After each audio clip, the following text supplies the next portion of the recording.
Hello बच्चों, वो हमने पिछला चैप्टर जो हमने कर लिया था वो था हमारा कॉलम। हमने कॉलम के बारे में पढ़ा और कॉलम के टाइप के बारे में पढ़ा और जो इनकी न्यूमेरिकल प्रॉब्लम थी वो हमने सोल्व की। ठीक है, उनके अंदर सिर्फ आपको फार्मूले याद रखने और कॉलम का आपका जो न्यूमेरिकल प्रॉब्लम आएगी वो सोल्व हो जाएगी। बहुत ईजी कॉलम का चैप्टर है। आज हम बात करेंगे स्लोप एंड डिफ्लेक्शन। कोई एक बीम के अंदर स्लोप या डिफ्लेक्शन क्या होता है। मैंने खुद एक टॉपिक मतलब एक नोट्स बनाया जिसमें आपको जल्दी समझ में आएगा। ठीक है, देखो स्लोप और डिफ्लेक्शन एक डायग्राम के हिसाब से समझते हैं। ये बीम आपके पास, ठीक है, और उस बीम पर जब हम लोड अप्लाई करते हैं तो इसमें क्या आ जाती है, बेंडिंग आ जाती है। क्या आ जाएगी, बेंडिंग आएगी। बेंडिंग होने के कारण क्या हो जाता है, ये थोड़ा नीचे की ओर झुक जाता है। ठीक है, इसके अंदर जो डॉटेड लाइन है ये होती है एन ए क्या होता है, नेचुरल एक्सिस, और उसको हम इलास्टिक कर्व भी कहते हैं। नेचुरल एक्सिस का मतलब आपको पता ही है, वहाँ स्ट्रेस क्या होती है, जीरो होती है। अब जैसे आप जो बीम है क्या हुई है, इसको जो बीम है इस डायग्राम को यहाँ समझाता हूँ। मान के चलिए जो आपकी बीम है वो क्या होगी, डिफ्लेक्शन में आ गई, मतलब जो बेंडिंग में होगी, नीचे की ओर झुकगी। जब इस पर कोई लोड आता है या नीचे की ओर झुक जाता है, ठीक है, ये चीज़ इसका डिस्टेंस होता है y। इसको ही कहते हैं डिफ्लेक्शन, कि इस बीम से कितनी की ओर नीचे की ओर मूव किया, मतलब नीचे की ओर कितना डाउनवर्ड में गया, इसको कहते हैं हम डिफ्लेक्शन। डिफ्लेक्शन की हम डेफिनेशन देखें, द वर्टिकल डिस्टेंस बिटवीन मतलब ये y किसके बिटवीन, इलास्टिक कवर, जो elastic curve of the loaded beam and an of the unloaded beam y।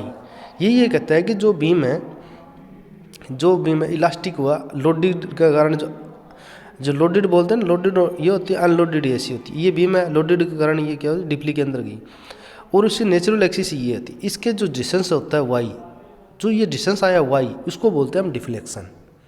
ठीक है, ये चीज़ थी डिफ्लेक्शन। हम स्लोप की बात करते हैं। स्लोप का मतलब होता है ढलान। अब जो डिफ्लेक्शन आया है बीम के अंदर जो डिफ्लेक्शन आया है, ये तो आपका y क्या आ गया, डिफ्लेक्शन। अब स्लोप का मतलब है कि कितने एंगल पर स्लोप हुआ, थीटा, इस जो नेचुरल एक्सिस पे कितने की ओर डाउनवर्ड में गया, कितना एंगल इसका आया, थीटा। इसको डिनोट किससे करेंगे, थीटा से करेंगे। इसको बोलते हैं हम स्लोप। ठीक है, स्लोप का हो गया, दोबारा देख लो, स्लोप का मतलब हो गया जो ये नेचुरल एक्सिस थी इससे कितने एंगल पर ये स्लोप हुआ, इसको बोलते हैं स्लोप। देखो, at any section of beam, कोई भी सेक्शन से beam, angle which with the tangent at the section make with the horizontal पर एंगल बनाएगा। ये कि बीम है और कितना ये इसका डिफ्लेक्शन हुआ और कितना स्लोप होगा, ये कितना डिफ्लेक्शन से नीचे का लेना है। डिफ्लेक्शन से नीचे के लिए स्लोप लेंगे ना, स्लोप का एंगल थीटा तब बताएंगे भाई इतने पर इसका स्लोप हुआ और इतना डिस्टेंस पर इसका डिफ्लेक्शन हुआ। तो स्लोप को हम क्या करेंगे, मेजर थीटा से करेंगे। ठीक है, ये तो था स्लोप एंड डिफ्लेक्शन। ये आपको याद रखने पड़ेंगे, बिल्कुल ईजी है। ठीक है, अब क्या कहता है कि डिफ्लेक्शन है, अगर डिफ्लेक्शन के अंदर हम जब लेंथ लेंगे वो कैसे लेंगे, अगर सिंपली सपोर्टेड बीम दिया हो उसकी लेंथ लेंगे L/325। आपको एक बात याद रखनी है। और कॉलम के अंदर थे क्या था, कॉलम के अंदर 4 प्रकार के कॉलम थे, उनकी लेंथ दी हुई थी सबकी अलग अलग। ठीक है, इसके अंदर ये भी दिया हुआ है, ये 2 प्रकार की बीम ले रखी है उन्होंने, सिंपली सपोर्टेड बीम और कैंटिलीवर बीम। कैंटिलीवर की बीम के अंदर आपको कितना लेंथ लेने हैं, 2L/325। ठीक है, ये यहाँ गिवन है। अब मोर सर्कल की बात करते हैं। मोर सर्कल क्या बताएगा, ये मोर सर्कल 2 प्रकार का होता है, मोर फर्स्ट थ्योरम और सेकंड थ्योरम। मोर की जो फर्स्ट थ्योरम है वो क्या कहती है, वो कहती है फर्स्ट थ्योरम के अंदर हम क्या निकालना सीखते हैं, स्लोप। क्या निकालना सीखते हैं, स्लोप, थीटा निकालना सीखते हैं। अब थीटा क्या होता है, a area upon EI। Area किसका होगा, area of BMD between A point B। Between A point B, मतलब bending moment diagram, bending moment diagram load के कारण होगा ना ये। फिर नीचे flexure rigidity of the beam, मतलब ई आई, यंग मॉडुलस और इनर्शिया। ठीक है, इसको हम जब ए ई से करेंगे तो फर्स्ट मोर ने ये फाइंड आउट किया कि इसका जो फर्स्ट उसने ये डिफाइन किया कि ये जो स्लोप आया है वो किस वजह से आता है। ठीक है, इसने बताया। सेकंड थ्योरम में ये बताया कि जो डिफ्लेक्शन आएगा वो किस वजह से आएगा, वो आएगा ए अपॉन ई आई इसकी एक्स, पावर एक्स नहीं, ए की एक्स अपॉन ई आई। अगर एक्स को हटा देते हैं तो ये क्या जाता है थीटा, अगर एक्स लगा देते हैं ये क्या हो जाता है डिफ्लेक्शन, क्या हो जाएगा डिफ्लेक्शन। ठीक है, अब आगे चलते हैं। इनके बच्चों मैं इसके अंदर बता रहा था जो आपका स्लोप और डिफ्लेक्शन है, इनके अंदर फार्मूले हैं, ये फार्मूले आपको याद करने पड़ेंगे। ये स्लोप और डिफ्लेक्शन तो 2-2, 3-3 नंबर में डेफिनेशन के अंदर आ सकते हैं, 4 नंबर के अंदर ये कैंटिलीवर के अंदर फार्मूले पूछ लेगा। ठीक है, इनके जो फार्मूले मैं बताऊंगा वो याद करने आपको। पहले फार्मूला तो तीन चार हम पॉइंटेड पर देखते हैं, उनके अलग अलग फार्मूले आएंगे। जैसे पहला आपको आएगा ये एक सिंपली स्पॉटेड बीम दे रखी है, उस पर क्या दे रखा है सेंट्रिक पॉइंट लोड, मतलब उसका पॉइंट लोड दिया हुआ है। अगर पॉइंट लोड दिया हुआ कोई बीम है, मान लीजिए ये बीम है, ठीक है, ये कौन सी सिंपली स्पॉटेड, दोनों साइड से फिक्स, दोनों साइड से सपोर्ट किया रखा, उसको बोलते हैं simply spotted with centric load. Centric load मतलब पॉइंट लोड दिया, यूडीएल नहीं दिया हुआ है। इसका हमें डिफ्लेक्शन निकालना है। डिफ्लेक्शन को हम किससे डिनोटेड करेंगे, वाई सी से। ठीक है, स्लोप को थीटा से। अब जो सिंपली सपोर्टेड सेंट्रल लोड लगता है उसका फार्मूला क्या होगा, ये होगा स्लोप के लिए WL² 16 EI, 16 EI मैंने बार बार बता दिया, बार बार नहीं बताऊंगा। अब डिफ्लेक्शन के लिए क्या होगा, डिफ्लेक्शन के लिए क्या होगा, इससे दुगना हो जाएगा।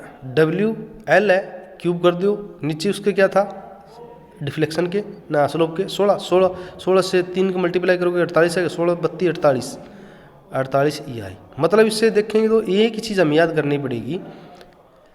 अगर हम थीटा याद कर लेते हैं सिंपली स्पॉटेड बीम के, अगर पॉइंट लोड दिया हो तो उसका क्या हो WL² 16 EI। अगर हमें डिफ्लेक्शन करना है तो L की क्यूब हो जाएगी, नीचे 3 से मल्टीप्लाई हो जाएगा। ये आपको फार्मूला याद करने का वो बताया मेन सिस्टम। अब देख लो इसमें न्यूमेरिकल प्रॉब्लम देखते हैं। एक सिंपली सपोर्टेड बीम दिया हुआ है, लेंथ उसकी 2 मीटर है, 2 मीटर है तो आप mm में कन्वर्ट कर लो। सेंट्रिक पॉइंट लोड दे रखा है W किलो न्यूटन, न्यूटन में कन्वर्ट कर लो, 8000 किलो न्यूटन आएगा, 8000 किलो न्यूटन ये 8000 न्यूटन आएगा। अब ये कहता है maximum slope deflection of beam, आपको मैक्सिमम स्लोप निकालना है और डिफ्लेक्शन निकालना है।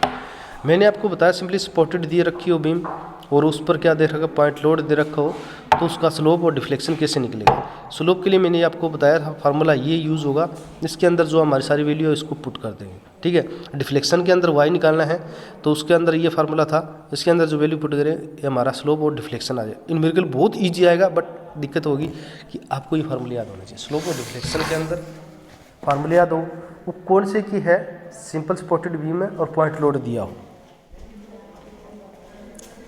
अगर थीटा 1 डिग्री दे दे तो वो रेडियल क्या हो जाएगा π/180। ठीक है, जैसे आप हमें देखने को यहाँ मिल रहा है। अब यहाँ मैक्सिमम डिफ्लेक्शन ऑफ बीम का निकालेंगे तो इसके अंदर आप क्या करोगे, जो वैल्यू है उसके अंदर पुट कर दोगे तो अपने पास वैल्यू है वो निकल के आ जाएगी, थीटा स्लोप निकल के आ जाएगा। स्लोप नहीं, इसके अंदर पूछा गया है मैक्सिमम डिफ्लेक्शन ऑफ, डिफ्लेक्शन ही पूछा ओनली, बस स्लोप नहीं पूछा, डिफ्लेक्शन पूछा है। ठीक है, क्योंकि हमें पता है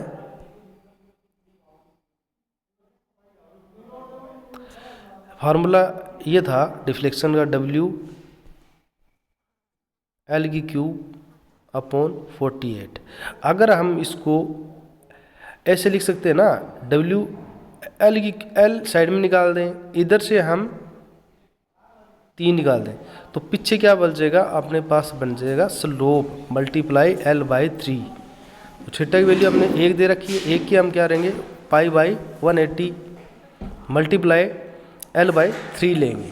ठीक है, इससे क्या होगा, आपका डिफ्लेक्शन निकल के बाहर आ गया।